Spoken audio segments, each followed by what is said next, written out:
Hi everyone, welcome back to my channel Gitanjali Story Time in Manipuri. Ngasigi warisidi Junko Furuta hana Japan gi nupi ma thina torture tawraga hatkibagi magi warini. Magi warise aise ahamada yamna graphic oibagi ai libado nungai tabagi aise liragen toromane do mayamgi request se amna lakpadagi warise kitang tone down tawre ko magi torture se aduga ai lizage waris e aina taraba matungda dagidi paraba matungda magi details mayam magi materials mayam thigalaga yeng matungda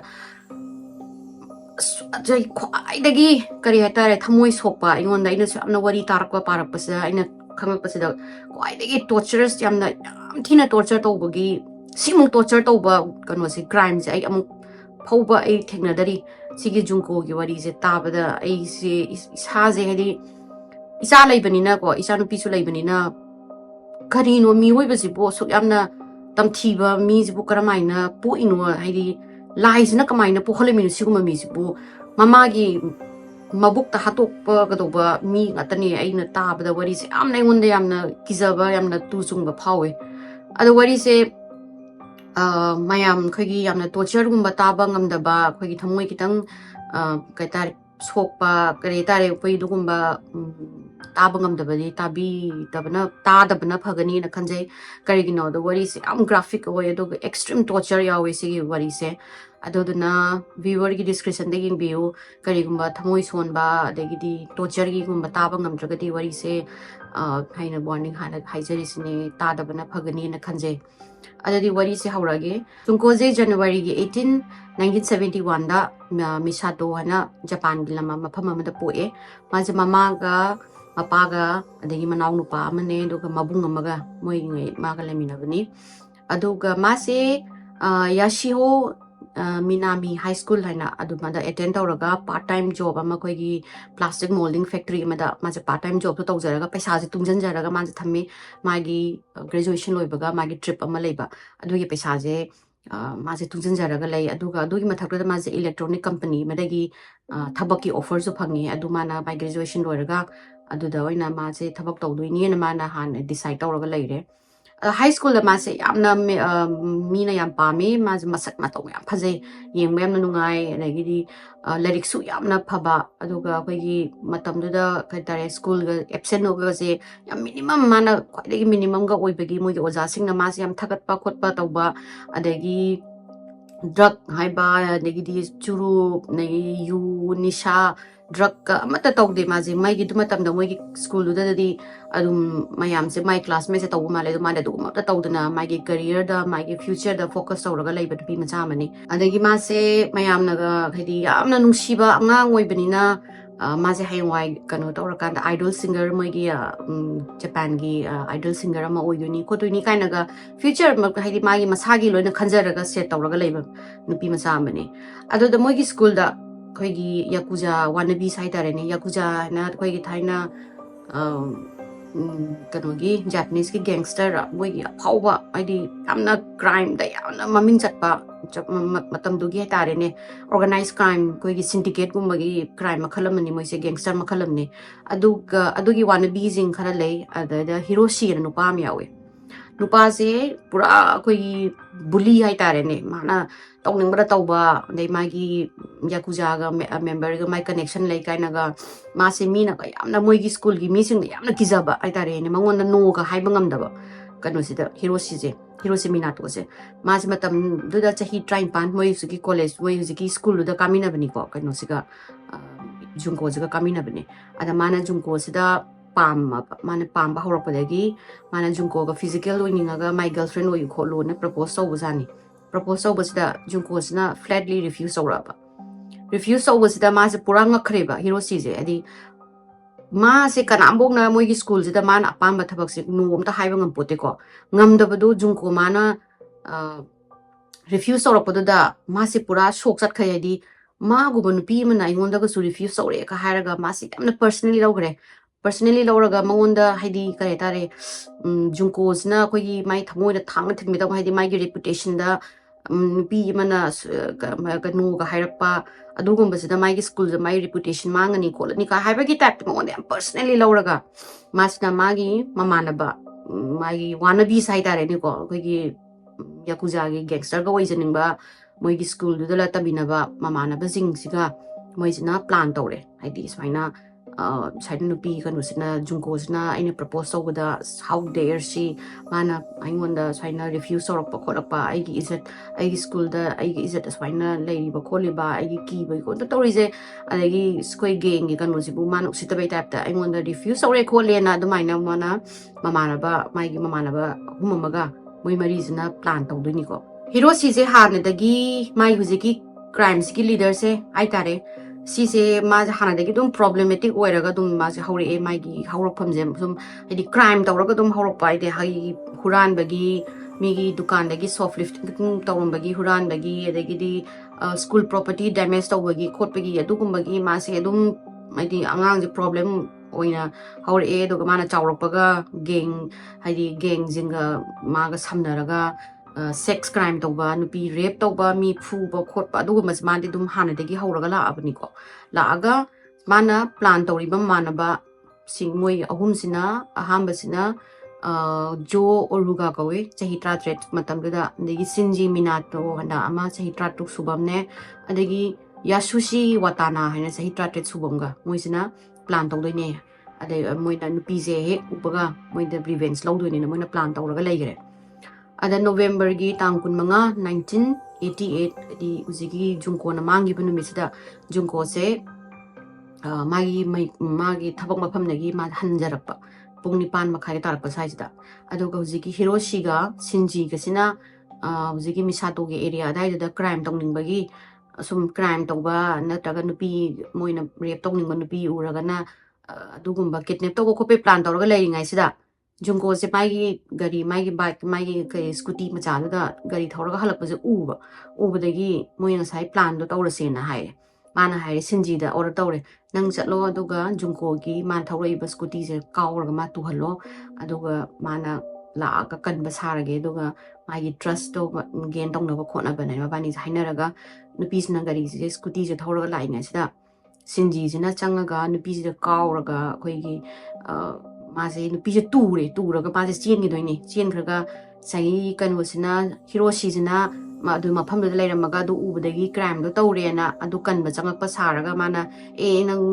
Junko कमाइन तोइनो खोलिनो का तौरगा नुपीसे गी मागी trust हाइदि माना हाइदि नुपीसे कंबीनी खोटपनी हाइबगी Junko सिदा कनो तौरे तौरगा Junko जिजु नुंदांग ओइसिलपने अमु अंदंग मतमदा crime मोगी युजिकी gangster गैंगी crime याम तौबा मतमनिना mana jung adi uziki Hiroshi lakpasida masa trust tawre adi Hiroshi jina kano tawbi ni hadi mai mating tawbi dore na adagi Hiroshi jina jungko sida nang na yumbo ai chat mai kano thinbirage la o anduduga nang adum safely na yumde yawrani khorani habji mana thajare mana adugi trust lawringai sida nupi je mana forcefully mana nupi je kidnap tawraga warehouse amda pusalaga mana nupi je rape tawje repeatedly nupi je hours and hours mana rape tawre nupi je Junko je rape tawraga mana threaten tawre hadi nang law khonga tawraga di aina hatoi ni mana thangam go nupi je utle adoga nupi je moi adogi mana ki hotel ama dong mana puraga amu mana nupi je mo sol tawra matung da mana mai uziki mamana ba ahum jida phone tawre mai gi jo ne Shinji ne adoga uziki Yasushi jina phone tawraga smana brag tawraga haina nupi do aina kano tawre khole nupi do kidnap tawre hotel la lere noi sula noi tan lo ma rape tawbuda assault tawbuda aina mana ba in brag tawbuda gi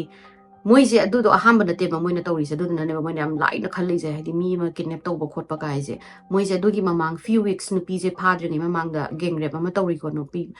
teenager nupi amagi adudugi haitare ne adugi moina aduga karamu police ta moina threaten tawraga nupi je thadokhiba nupi na complain tawdabagi moi gi crime da high weraga lai haitare matam da dai dis moi tawning la tawbu yai khole na adumaina tawraga moi je lae hotel sida lae moi hum je laaga nupa mari sina nongan babo aidi ayuk moi gi nongalam dai pung ahum bok nupi je rape tawre moi na turn lawraga Junko je aduga pung ahum makhai sida da nupi je park amda pure puraga moisina moise yakuza gi gang member ni khotpani kaina nupi da threaten tawre nang escape tawna bo hanaradi nangi address e nangi backpack ma sai mana thabak school mana sai thabak halako da backpack am yaw da magi address ka diary macha ma ida yaw I bazani my phone number and the my address to adu hojik nangi address khange adu nang hek kai gum escape tawraba nang chen na ba tawraba adu regadi nang jo hatoni adu noi ni yum da laaga nangi na mano gi noi family zo loina hat ani na haibde gi junko je ki re haidi yakuza matam gangs matam da yamna moina ki ba yamna most haidi fair oiba gangster moi organized crime haidi oiram mani moi su ma zo ki re ki raga moina rape taw bolore moi park sida nupi je pure park sida pure ahum makhai sida park sida pure puraga mo nupi je bu amuk su mo moina mo assault tawre adaga josna cirrhosis haraba haidi ma se phara ka thamasi aduduga khoi atopa ibanaba khoi gangster sing da kawra mangon da assault tawse sigi nupisna nangonda no haibado ma adugi matik chaba dandi do da phangani khotoi ma gumna su nangonda no haiba khotpa na mana daina injale hero si da so da hero si su as thawra je phare adudi kadai thamjige na moine decide tawsida sinji gi mayum sida thamase na moine decide tawre sinji gi mama mapa se moi huziki yum se anamana mathaki floor se ma pura koi sinji gi ngata oibjani magi mafam ngata aduduna adudoina thamaji atopa mafam dadi mi su yamna kungmani na ma phar thamaje yaroina sinji gi mayum da pura se na mona decide tawre sinji gi mayum sida puraga 42 more days ma je da kitna ma je captivity da thamdoini ko aduduna sigi je movie su lam lai bine 40 days in hell dagi concrete movie kaina yam lai magi sigi torture gi sidagi torture ji hawdoini moina sinji gi mayum sida ado sinji gi mayum sida porapasida ahambadi sinji gi mama mapa gi haidi mayum moi mama mapa gi mamang dadi sinji gi girlfriend na adumaina sahale maje haidi threaten tawraga maji ju moina moi mayum ju loina mak hat kani khot kani hamni maju ki dana yarame ado moina bujiki adudagi moina adugi acting do tawraga thamme thamaga hujiki sinji gi mayum se moi gi gengi hangout oire ha oidoini mafam je moina laaga nupi se assault tawding matam da tawba khotpa adu da loina mak jegi sinji gi mayum se tawdoini ada ahambada sum acting do nupi du na moina nupi do assault tawba phuba khotpa tawbu da mama moi gi sinji gi ma pa sing sina something je haidi not right hena khale do moina intervene tawdeba moina ki moi jina haide sinji jam ki jai haiba sinji jam na violent oiba nupa oiba jani nupa masa aduna mana mama pa da sekta phubi saibi yam violent oiba ama oiba jani aduga sinji gi manau nupa masu lei manau nupa sisu mayam baduna haidi thangka taw thamamni ma so ki raga kaimbuki haida bida mana just si noina junko je sumaina torture tawri je kuina tawraga ni ma kui haidi si batare na adu khang khak hai na hai moi ju khang khang na something is wrong khang khang na moina intervene tawde moi family du ju haidi mi mamangda kai gu khang aga police ka la kholaga case nong tawradi moi gi family gi dai da haidi Japan gi lamai moi kano je tradition moi imung gi ijat kumba je yamna moi na yam lung lobani na moi gi family gi ijat natraga moi gi reputation do mangani kholani do na macha su na ju yamna violent hoibani na moi na intervene tawde na hai junko je halak tabadagi junko gi ma pa sina November gi tang kun humdoi numit humni surapa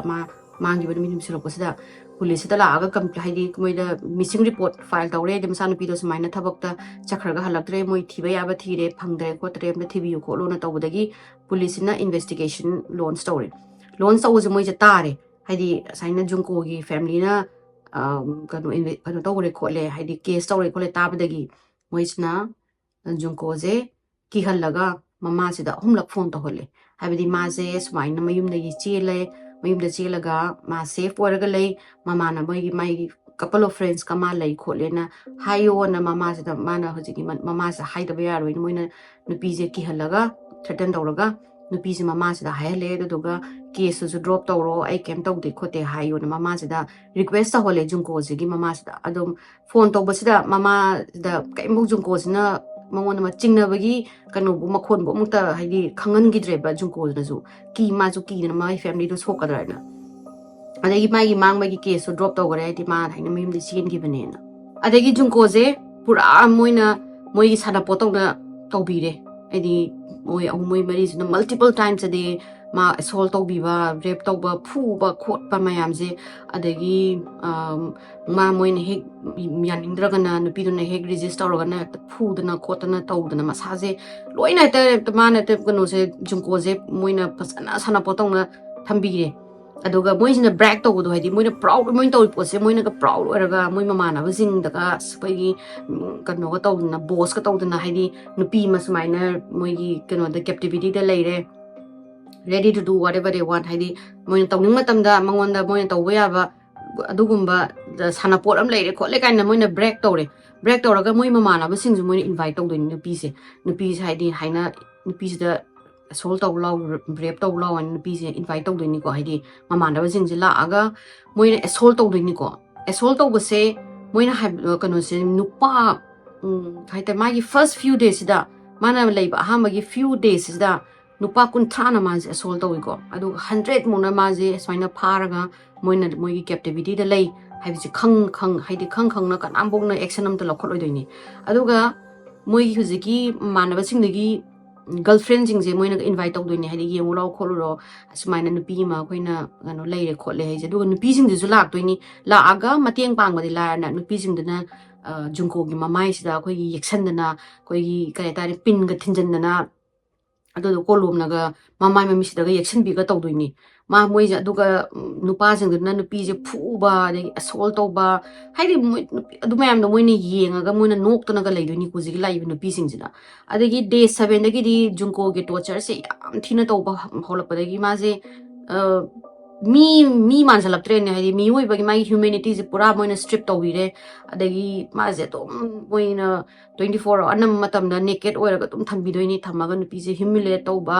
de phuba constantly nupi je phu doini ko phuba adagi di humiliate tauba mai mamang daga jagoi ga di jagoi sau ga jagoi ga salaga na thanda pleasure tau kaina ga moina haidi nupi je pura otle de puraga nupi je ot base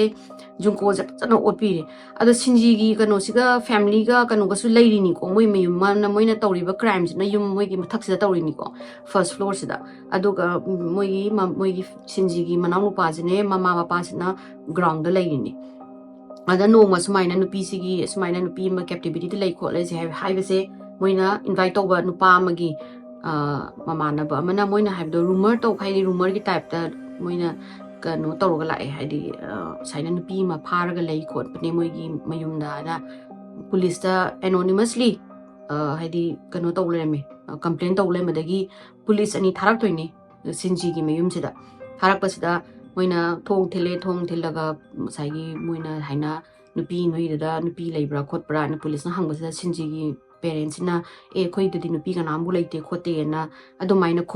khummaga yam ngai ju police ju haidi check kem taw dabida moi han mama mapa hanani duna thoglaga leite khote na haibu da thajaraga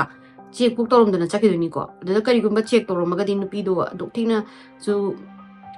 haidi khangde torture mai moi torture do inhuman oi ba mong da torture do bodo torom da su yai nupi do hingju hingam gani ado moi gi mama mapa du ju yam ngai haibadi machaduna mathakta nupi ma smaina mama na bijing invite taw is moi khangini mathakta torture tawri nupi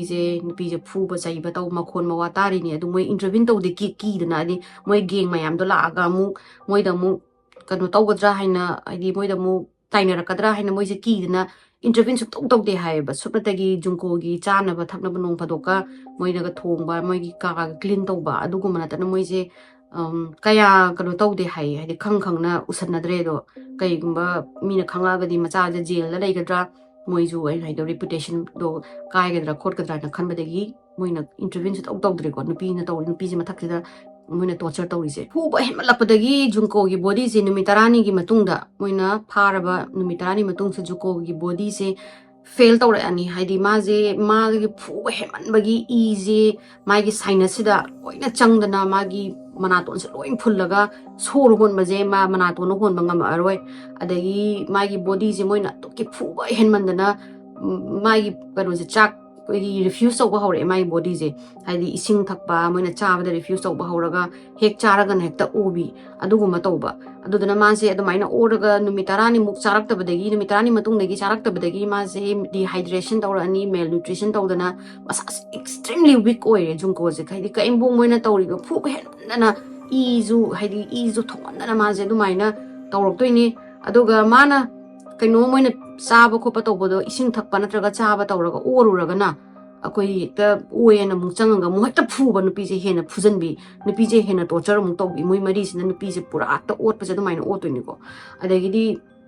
ꯅꯨꯡꯗꯥꯡꯒꯁ ꯏꯪꯉꯀꯥꯟꯗ ꯑꯩꯈꯣꯏꯒꯤ zero ꯇꯦꯝꯄꯔꯦꯆꯔꯒ ꯂꯩꯕ ꯃꯇꯝꯁꯤꯗ ꯅꯨꯄꯤꯁꯤ ꯃꯐꯤ ꯌꯥꯎꯗꯅ ꯃꯣꯏꯒꯤ ꯕꯦꯜꯀꯅꯤꯗꯒ ꯇꯨꯝꯍꯟꯗꯣꯏꯅꯤ ꯑꯗꯨꯒ ꯑꯗꯒꯤ ꯅꯨꯄꯤꯁꯦ ꯃꯣꯏꯅ ꯍꯥꯏꯗꯤ ꯕꯣꯔ ꯆꯨꯔꯦ ꯃꯥꯒꯤ ꯃꯣꯏꯅ ꯇꯧꯗꯧꯕ ꯌꯥꯕ ꯇꯣꯔꯆꯔ ꯃꯣꯏꯅ ꯔꯦꯞ ꯇꯧꯕ ꯂꯣꯏꯔꯦ ꯍꯥꯏꯔꯒ ꯅꯨꯄꯤꯁꯦ ꯐ꯭ꯔꯤꯖ ꯃꯅꯨꯡꯗ ꯍꯥꯞꯆꯤꯜꯂꯒ ꯊꯝꯕꯤ ꯑꯋꯥꯔꯁ ꯑꯦꯟ ꯑꯋꯥꯔꯁ ꯑꯗꯨꯒ ꯃꯣꯏꯅ ꯑꯃꯨꯛ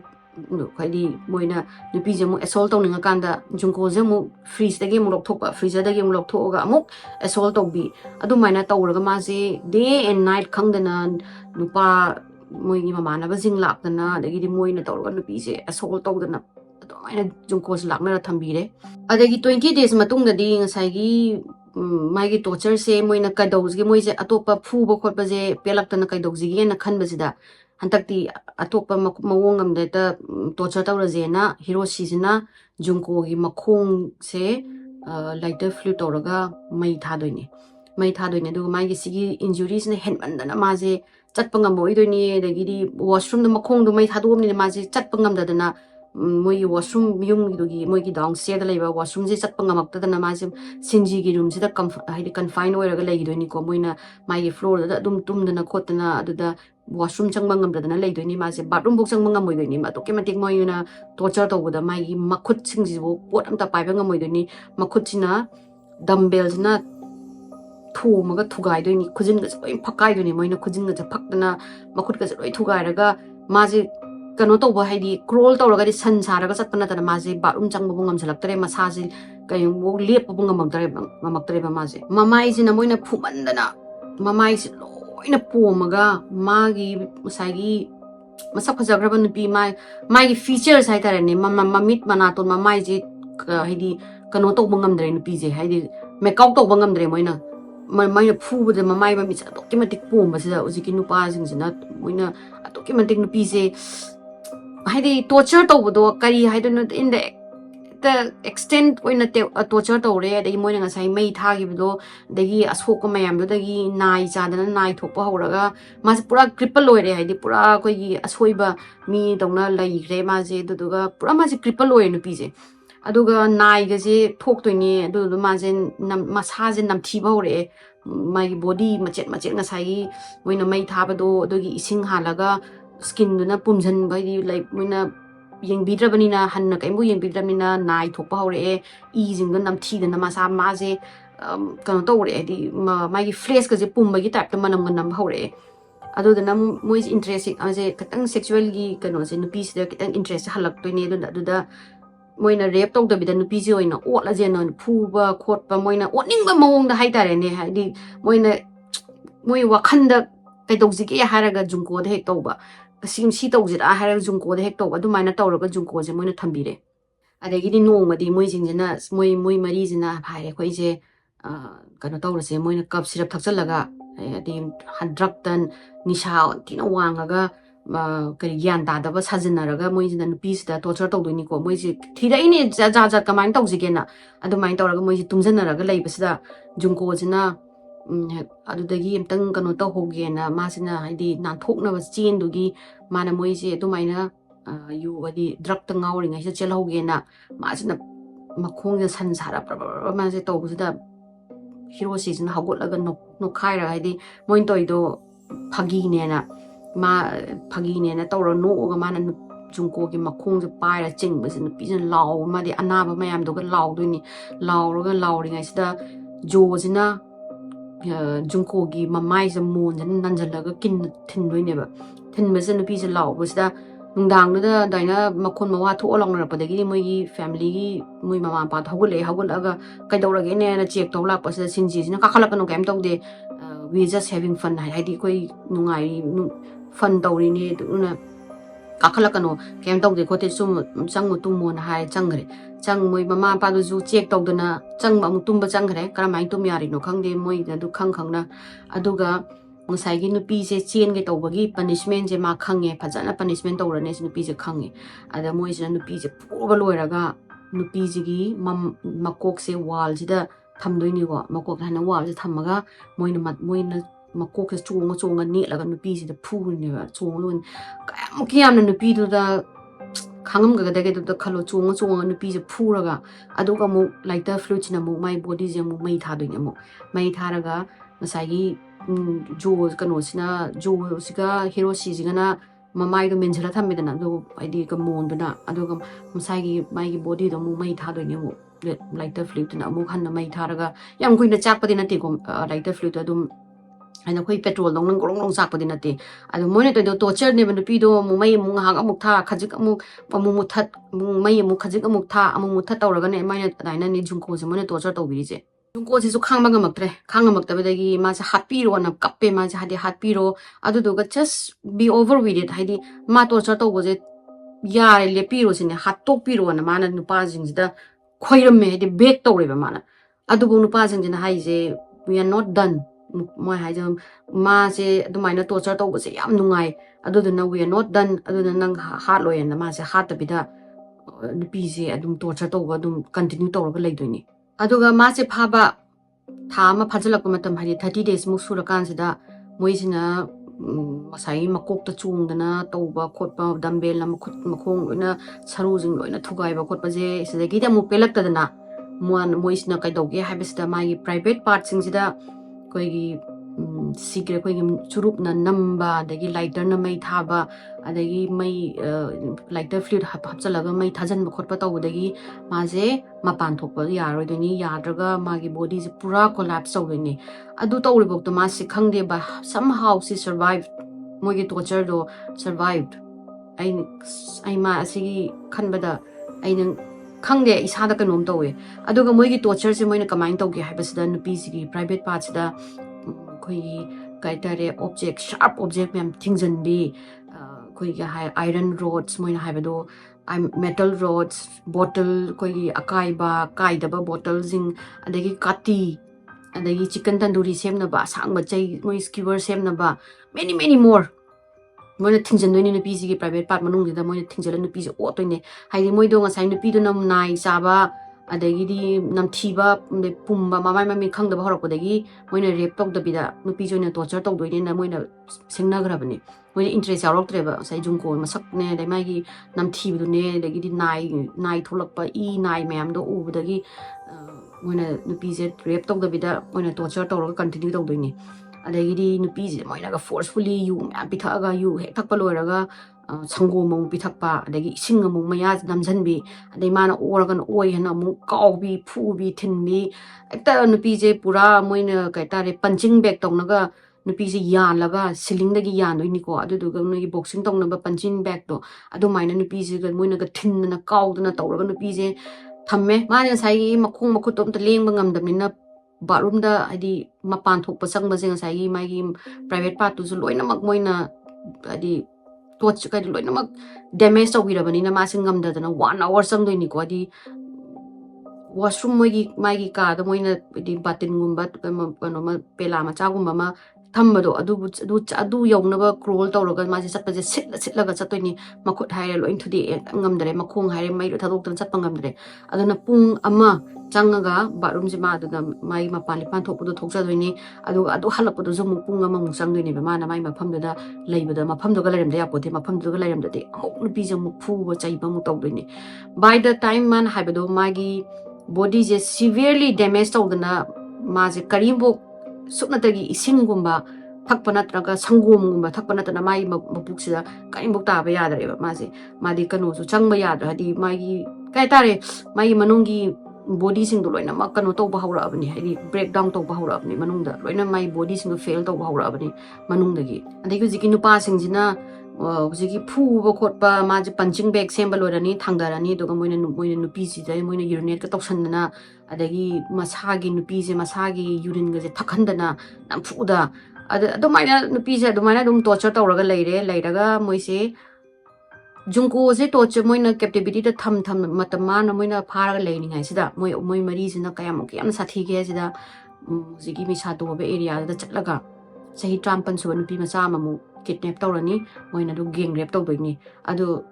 luckily nupidudi mayum chalan gare haidi kano December ge timing dani ko haidi threaten tawraga haidi nang adu maina tawraga di akhoi haina yakuza gi gang member ni koina nang haina complain tawdi hatoi ni moidi ngasai moi khanjai je moi je line ni khanjara leire haidi moi tawning ba tawba yare na khalaga leire adui matam da su nupi masa ma moina Junko je lei ngai haidi pharaga thambi ngai da su ji ki chai try pan so nupi je maina moina rape tawra haidi gang rape tawra ga thadok khidoi ni adagi moina hala ani haina moi sina chalurani kholurani mapan da thaurani charani hala ga Junko je chaina moina phuba je golf ki moi gi sanana ba stick to na phu ni adagi koi uchet na phu ni adai phu ba ngamak le loirak to hadi loi phu ba se moi se ware har kan sida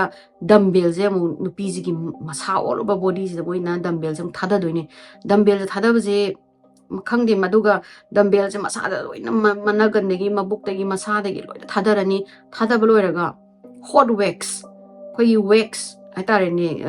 koi candle gi karo to haitare ne adugumba hot wax my body is the pour to ni ko all over my mamit especially mana moina torture to buda mamit pangki bagi mana ushalaga khang ana ba khang lai bido mamit ushandana bane na moizna my gi mamit eyelid se sida hot wax haijan doi ne ba aduga my mamit my mapa mamit kai do maina my cigarette lighter na thadok to ni aduga hot haidi hanjan hot wax se tawraga adu hot wax so loire haidi indhaga ya har kanda mu nupi je mu saigi lighter fluid mu haijalaga mu my body je mu mai thabi adu maina tawraga Junko je thambi doini adagi Junko je ma je moina mu kari mu topa mu kai to sar tawjige na khanara kan sida mathang duna kamain tawge habada hoigi cockroach se pharaga pija doini ko pijaraga cockroach se sawin maya da namsan doini chada ba ya chadraga na moina hekta masai phu ba to sar tawbodo tawrok doini aduga cockroach maya da namsan doini du loiraga masagi magi sagi mana mapan tho ubagi kano do mai patin ga do puraga adu mamai do namjalaga thaona Junko je thak doini adoki mate ka sigi nupa sing gi sagi lamchat se sa bo do maina chalamoi haidi moi ji mi na tre hai tare ni kari hai doinum sa ju na tra ba mi ju na tra bai tare moina adoki moi gi behavior se aduga moina nupi je floor se da ki raga amana mathak se chonga net chana doini ko net pa je wara kan se da dumbbell achaw je mabuk se da thada doini moina mabuk se thada ba je adoki mate forcefully oi kayamu oi ge ha ba se da nupi jina magi kano je makhong hamjan doini ngamak ta control ba mai mabuk to control ngam da na nupi je makhong hamjalaga makhong hamjam da mamai da mung mana muina namjalaga mung senghan da na khotna amuk to doni Junko je mali kachu makhut masa kai mu ling mangam drabni adai moina da maina makhong hamjan ba je da gi moina nupi je kara hai tare yamna mi oina yengdraga amu mamai da mu koksan bi adu maina mu to we nupi je da mamit mai gi eyelid thadok pire adagi di mai gi breast da moi gi hai ta mai gi breast da hoigi needle swing needle hai tare ne yetung phona baduna thinjan doini ko thin sana doini thillaga aduga dum yetung no dum yung dum thamam doini nupi sida adugi saigi yetung no thinba loira kan sida bulb aidi hoigi bulb thanba cha kano hoigi kano leibse hoigi asabado adu lokthoga maisina mai private part sa thingjan doini thingjala otoini duga bulb to na kaidri bobo moina olaga bulb se thugai deni ni piji manong sida adagi bomla se moina karai te bomla se namjan doini machin dene manakong sida ne maigi private part ne adoga maigi anus ta namjan doini ko namjalaga bomla je pukhai handoini amma tangana te ko bomla je ani hunga namjala pukhai handoini achi pukhai bijagi nupi ji gi rectum je pura destroyed oire maigi rectum sida ju man moina pochai mayam insert tok sandoini ko ngamak ama pelak ta dana aduga mai manakung amasung eardrum amju pok moi sai bomla pokhai bidagi sok tana ma je mana pangdoini na nakana mama aduga January gi kano sida January gi tang mari 1989 sida hero si je moi gi mahjong aina moi game ama leibane adugi game da ma je poraba kananong gi bakutta moi mamana myam sanabadagi adu pobagi ma je sawning ba je mana Junko sida taina doini na la moi mari se la ga Junko je la phudale moi kawbi thinbi adagi ngasai gi moi na tawba ya ba torture pot thingjan da na khotna adi ma je 44 days haidi ma na moina torture to busina 42 days ni ko ma puje kano torok busina 44 days subunu misida ni ko namdu moi je putana nupi je mana la aga nupi je pudat le bajana pudat loiraga kano moina my body all over my body sida amuk kai gi lighter fuse amuk toraga haijillaga mai thage tawbusida moi je mai thadoini mai tharaga nupi je amuk mai je muthattoini ko muthatlaga amuk nupi je phuba hobusida ngasagi nupi je ki body dagi nai mayam je thokpa henmandana mai mahi manai mayam je henmandana nupa mari sina kai dawi moi plastic upsalaga makusida plastic bag amamang upsalaga nupi je amuk torture tawdoini ko amuk phubi chaibi kin thenbi khotbi mayam je pung ani torture tawdoini numitse January tang mari sida hantakti finally nupi do Junko je sidoini ko sibado moidi sai nupi do ni aga unresponsive oibaraga sibado moina toxinari ni na hire nupi dum ka thamame adu moidi chakhare chakhraga nongala kansida sai sinji gi manaw nu pa se sijna kakhatlaga yengba sida moi ka sengma mai do mai gi chana ba khotna pi ben dawo sida Junko se siramni lengdraga mai gi body do frozen oiraga lere adagi just pung kun mari phadra haidi ma ji si kun mari phadri ngai sida mana manaw nu pa na check tawru sida sira lere madagi mana phone tawraga mayam basida Junko do sira ma male khole na inform taw dagi moi mari je pakhatle haidi sira di moi je jail time da penal gadi maximum kanu phang batare penalty phang batare habidi penalize taw batare moi je moi na mi du torture tawre hatuk ju hatoi do moi jom kira ba dagi sidi kana mu khang da bani na nupi se kanu hadi krai do malang tho je moi se na decide tawnare na decide tawnara ga hambala aga nupi se gi body je pai to bas nai nung ado thongan na amu su plastic nu upsalaga nupi se blanket amada yomani yomaga bag ta hapsan doini hapsalaga moi se na liter chani ga tara chaw chanba darmam da nupi se hapsalaga concrete haijalani mathak sida haijallaga moina koto haina Japan gi mafam amada hoigi factory gi pochai myam langthokpa mamada nupi je langtho thamam doini adogi langthokpada moina phari ngai na Junko sina yam toina request soba ama lei male mogi kano show ama mana last ki episode che yang hogdaba adogi yenge na yam toina haina mama na hero sidi yam request sojaram jan mo Suzuki show je maming je tonbo mogi reality show er male adu do moi Junko phaba numitida mana hamba moi phaba numitse asi numitse last episode lak oi bajani adu do ma yeng banang haidi phang hodre khotre ne am toina haibadagi hujiki hero season tape se thiraga Junko gi ngasai body mana moi darmanung hapchan bado darmanung da happy haye nungsida naga hapana te ko mana haibado kai do bagi moina hangna matamda mana haibase magi hujiki apen bado to hogdrabi da magi mana sina matungda magi ghost na idu pido sira banina kai moi hujiki last episode yeng hogdabda magi atma duna halaga bhut oina halaga mangonda hon tawbadra ina adu do ki bagi khakini ko mana kano toromi do nupi du gi body du da hujiki tape chamana hapaga concrete marak sida haijan bada yawdoini sigi case ki matang sida kanambuk khangaro idi khangamoi bi tokna ba mani nupi ja smaina asiba haksang je moina factory ma langthoga gi kano factory ma langtho thama me haise kanambuk khangoi adu bulai haise lai haise ne luckily January gi tang kunga humdoi 1989 sida hero season ne adu hujiki nupa mari se moina ahamba December da nupi ma rape tawbudo chahi trampan se nupi ma ma rape tawbudo adu duna case tawrokpa case tawbagi moina pharaga moina moi question tawbasida ngasai moi tongan tawdoini ko aduda hero season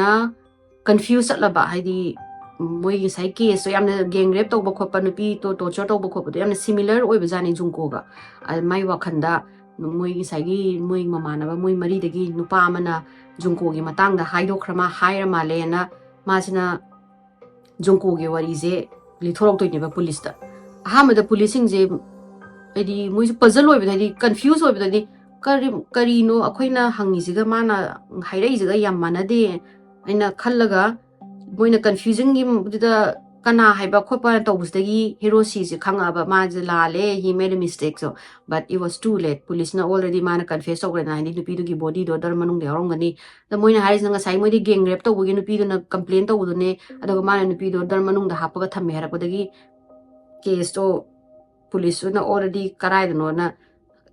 questioning tawre questioning tawdagi mana segi hero sisna Junko to kadai de leige je haire mafam na chatlaga moina concrete to phange Junko gi masam du yung khatlaga moina haijen badu de yawla masam khara yawle me ado moina hojigi concrete to thugari yang kan di Junko gi body je yawle me ado ma se identify to ji mamai do ado ki matik pu maga masak to amtang lobum khangla dana mai fingerprint dagi identify to do ni ma je Junko Furuta ni haibase adagi magi family the inform tawraga full details ta wari je li moina swaina Junko ro si tawre na ado magi full details ta tabs da Junko gi mama se wan tha doini ba hadi magi torture mayam da tab da wan tharaga mama se phana kuina mental institute da layeng alai doini ko magi adogi kano se gi shock ta gi tholok pa ngam da na jo se adogi matam sida mana topa gang rape amagi pharaga masi laibane laibada ngasai kano sina hero sisina loina haidora padagi Jose mu re-arrest tawraga Shinji Minato su phare Yasushi Watana su phara ni duga Shinji gi manau nupa su pharaga adaga nupa ani mazu moina moi kano gi Junko gi body da DNA yarom doine moi ani haidi mana siba kuijingai marak moina torture tawbudu da yawba nupa ani mazu maming moina identify tawgani aduduna Jetsu Nakamura kawba mane aduga Koichi Ahara haiba amazu charge tawgani rape tawbagi mai DNA yarom badagi ado atopa mi mayam amazu moina identify tawe official identify tawe aduga moise juvenile oil haina koigi kano tawe moigi identity je mayamda hamadadi mayamda publish tawramde moi angang haidi juvenile na aduga juvenile court tazu ina case tawgani khotkani na tawbudagi tawde adu zo saigi Junko gi autopsy tawbasida moina haiba torture dagi far more asingba mayam singdo loina mak thoklak toine moi asengma wari du da khangdoini Junko ju pregnant ju oram doini aduga moina mai body je autopsy tawbasida autopsy toriba doctor du wan thagi tawe haiba mai body da toki matik mai moi torture tawbagi mayam du moi mana ubada doctor du wan thagi tawe na hai court na moi gi identity sing do ahamba da with health tawraga lerame labu health tawba lerambadagi ngasai moi gi magazine Japan gi matam da Sukan Bushan hana magazine ama lai moisina thigala moi gi moina thijala kanda ngasai gi nupa mari jigi moi maming je identify tawrakanda of course ngasai gi kano don hero shi dune Shinji dune Jo dune aduga Washishi dune moi ngai omai mari je oilerame aduga moi gi sentence ahambada moi gi juvenile gi minor court tawbusida moi maming do hojik khangapadagi moi inhuman oiba moina ire mai inhuman way da nupi do torture tawba adagi nupi da tawu mayam do loina mak details moina magazine jina uncover tawra hapadagi moi juvenile oina kano tawba yaroi court tawba yaroi adult oina case tawgadabni khokadabni handa abroad tawre Japan na daino abroad tawbadagi moi se juvenile dagi adult chingdoini ko adult chinga matung da ju moi je yamna minimum sentence phange phangbase